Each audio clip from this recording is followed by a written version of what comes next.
Maugong na usap-usapan ngayon ang hindi inaasahang plot twist ng mga non-time show matapos mapaulat na umano'y magbabalik TV5 ang TV host na si Willie Revillame matapos maispatang kasama ang mga bossing ng Kapatid Network at Signal TV.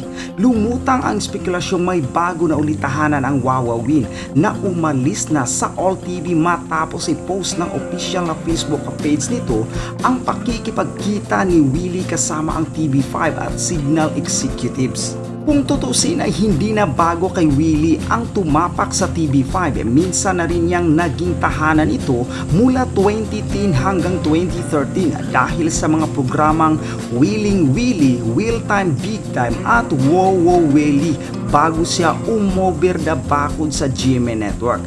Ayon naman sa ulat ng PIP, ilalagay raw ang Wawawin pagkatapos ng Ita Bulaga. Samantala, maingay rin ang chikang inaayos na lamang raw ang lahat at lilipat na sa time slot na bakante ng tahanang pinakamasaya sa GMA Network ang It's Showtime na umiri naman sa JTV sister channel ng Kapuso Network.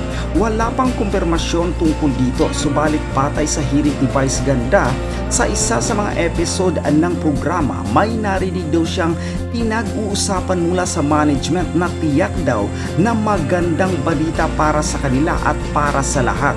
Bukod dito, napatanong din ang mga netizen kung babalik na rin ang It's Your Lucky Day na nabuong non-time show at pansamantalang humalili sa Showtime noong nasuspended sila bandang October 2023. Pero pinabulaanan ni Luis na ang programa nila ang isasalpak sa nabakanting time slot sa TV dahil makakatapat daw nila kapag nagkataon ang Showtime. Ito kaya ang makakatapat naman sa Wawawin sa TV5? Napansin pala to ng mga kasamahan kong manunulat.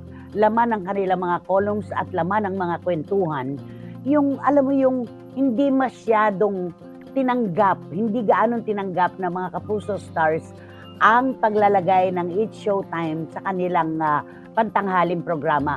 Ang tanging nagmarka na nag-welcome sa kanila ay si Kuya Kim Atienza na nakasama rin nila noong mga nakaraang panahon sa Showtime sa ABS-CBN. Romel, anong punto mo doon? Anong naisip mo? Alam mo na, napansin ko din yan actually. Napansin ko talaga, bakit wala? Kasaba, iniisip ko na lang na parang, bakit namin i-welcome? Di ba iniisip ko na lang, bakit namin i-welcome ito? Unang-una, nabawasan na naman ang trabaho namin lahat. Alam mo yun? Nabawasan din. Ang dami-dami natin dito nakanganga. Ang dami nag-aatin ng proyekto. Tapos ito, kumuha pa sila ng isang programang na mawawalan talaga ng pagkakataon sila magkaroon ng programa.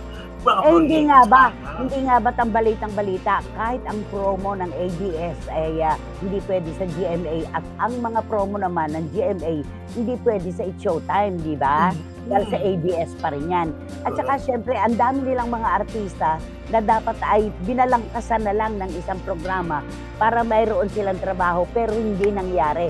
Kaya natural, makikita natin na hindi talaga sila magiging open sa pag-welcome dahil may mga ano yan may mga sentimiento de asukal, di ba? Napapansin mo talaga yon na hindi welcome, parang ganon. Di ba may mga sparkle stars sila na talagang pinaghirapan nilang buuin ang mga kabataang ito pagkatapos pala hindi rin naman masasalang diyan dahil ABS na ang mga stars. Kaya tama yung obserbasyon ng ating mga kasamahan, di ba? At saka parang ninenos ng GMA ang mga kakayahan ng kanilang mga talento. Kasi ang noon time show, ang pinakamabigat na programa sa mga artista, di ba? Alam naman natin yun. Kaya parang wala naman ito yung haligi sa katanghalian.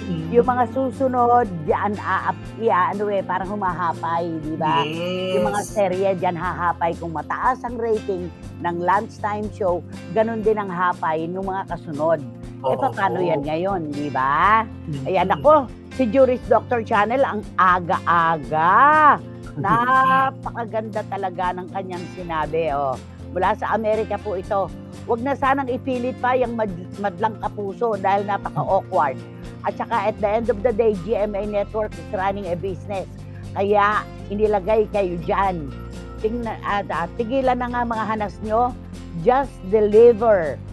Just deliver the numbers para hindi mapahiya at wag nang pangarapin pang maungusan ng ratings ng Tito Vic and Joey at Itbulaga at Dabber Cats. Nga naman. Yan ang kanyang sinabi. Ay nako, nakakaloka. Nako ha. Teka lang. Ay, Joby Francisco, mamaya ako babasahin tong mensahe mo, anak ha. Maya-maya lang. Diyan ka lang, anak. Okay. At eto ang sabi ni John, kung ako man ang taga GMA 7, bakit ko i-welcome ang mga taga-ibang istasyon? Tapos kami lait-laitin noon, tapos ngayon nakikisukob sila sa amin. Ano to, lokohan? Sabi niya. Malayo yung dalawang network na yan sa kapatid network. Lahat pwede, walang bawal sa TV5. Lahat pwede, kaya everybody happy, mga nagge-guest. Totoo, wala pong barilan dito sa amin. Sa totoo lang, malaya ang bawat panauhin na mag-imbita ng manonood. Basta't binibigyan sila ng pagkakataon, yung oportunidad hindi ipinagdadamot. Yun, di ba? Yes. Tapos, ito pa, may pasunong pa dito. May pasunong pang mensahe si John. At saka, bakit kasi hindi na lang sila gumawa ng station-produced na lunchtime program? Ang dami nilang mabibigyan ng trabaho kesa yung ganyan. Ano ba to? Pera-pera na lang ba talaga? Business na lang ba talaga? At paano na yung mga kapuso? Kapuso pa naman. Tapos nawalan sila ng puso. Aba, atay at balong-balo na naman daw, John. Di ba? Ayun na nga, ano ba yan? Ayan. Okay, dahil meron tayong special guests ngayong tanghali, syempre pa, lipat tayo ngayon. Ako, eto yung talagang, ako'y pinasadahan ko yung mga vlogs, pinasadahan ko ang mga komento ng ating mga kababayan tungkol dito sa paglipat ng It's Showtime sa GMA7 at tungkol kay Vice Ganda. Kung napaka-aktibo po ng ating mga kababayan sa pambabash kay Vice Ganda, ganon din naman kaaktibo ang kanyang mga tagahanga sa pagdedepensa sa kanya na hindi naman natin maiaalis. Ganon talaga ang laban, di ba? Itong nangyayari kay Vice Ganda na sinasabing, naku, hindi ka nakabayo ngayon, pusa ka na, pinaliit ka na dahil ang mga sinuka mo, kinakain mo, parang ganon. Ito, alam mo, punto ng realisasyon. Kung minsan kasi, ang akala natin, idamay natin ang ating sarili. Tayong lahat, ang akala natin, kapag hawak natin ang oportunidad at popularidad, ang akala natin, ang bukas ay wala ng hanggan. Akala natin wala ng katapusan. Masyado nating pinaniniwalaan ang mga palakpak, ang mga sigaw, ang mga tropeyo, at kung ano-ano pang mga papuri. Hindi natin alam na mapagbiro ang kapalaran. Lahat po ay nagbabago. Sa kahit anong estado ng pamumuhay natin, lahat po ay nagbabago. Kaya dapat ay nasa isip natin na isang araw, paano kung mawala na ito? Paano kung biglang magsarado ang pintuan ng oportunidad sa atin? Saan tayo pupunta? Dapat may mga what if tayo. Correct. Kaya maiintindihan mo kung bakit binabash ng todo si Vice Ganda ngayon. Oo. Sa pangarap niyang maging magaling, nakalimutan niya na maging mabuti.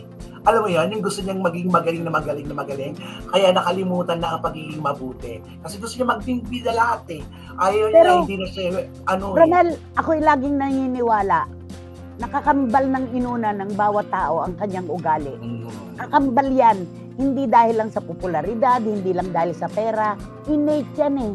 Yan yun, siya na yun. Napipinuhan lang kung minsan kapag kailangan. Pero ito na siya nung ipanganak siya, kakambal ng inunan yan. Kaya yung sasabihin natin, ang bastos-bastos ni Vice Ganda, porque sikat na, hindi po. Marami pong sikat na hindi bastos. Ay, yabang-yabang ni Vice Ganda porque may pera na. Hindi po. Marami pong nagmamayari ng bilyones na hindi mayabang at hindi bastos. Yun ang aking paniniwala Ewan ko lang kung yun din ang paniniwala ng iba. Di ba? Correct. At eto na, ang dami-dami na.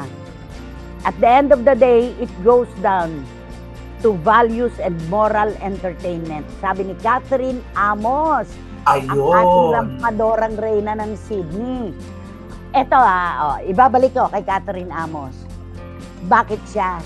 Meron na ng lahat. nahihiga na sila sa salapi. Pero bakit ang mga paa nakayapak pa rin? Nakatapak pa rin sa lupa? Depende po yan sa tao talaga. Na-enhance lang po yan kapag kailangan pagandahin ang imahe. Pero iiral at iiral pa rin po ang naturalesa.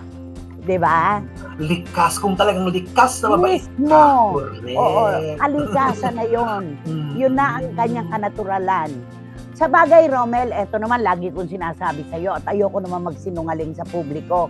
Kahit naman nung hindi pa siya vice ganda, na nanonood ako sa inyo sa mga comedy bar, napakayabang naman na niya talaga mayabang na siya talaga. Hindi ko inaasahan ang pagsasalita mo, Romel. Kasi kung ako man ikaw, hindi ka rin dapat magsalita laban kay vice ganda ng patunay kung gaano siya kayabang. Kasi magkasama kayo. Pero kung ako na hindi nyo naman kaano-ano sa trabaho nyo ang magsasalita ng nasaksihan ko ng mahabang panahon, pwede akong magpakawala ng dila. Kaya ba noon po, kapag ka nanonood kami sa mga pinagtatrabahuhan nila na comedy bar, marami po naghahamon kay Vice Ganda. Bumaba ka dito, bastos ka. Ginaganon siya ng mga kliyente nyo, di ba? Ito, pag-amin na lang ang gusto kong isagot sa akin. Di ba hinahamon siya ng mga kliyente nyo? Pagka sasabihin niya kasi, ikaw, ganito, ganyan. Akala mo kay ganda-ganda mo. Kundi pa walang pera, hindi ka na mapapatulan ng katabi mo. Di ba ganun siya? Ayun. Alam mo, galit na galit yung lalaki.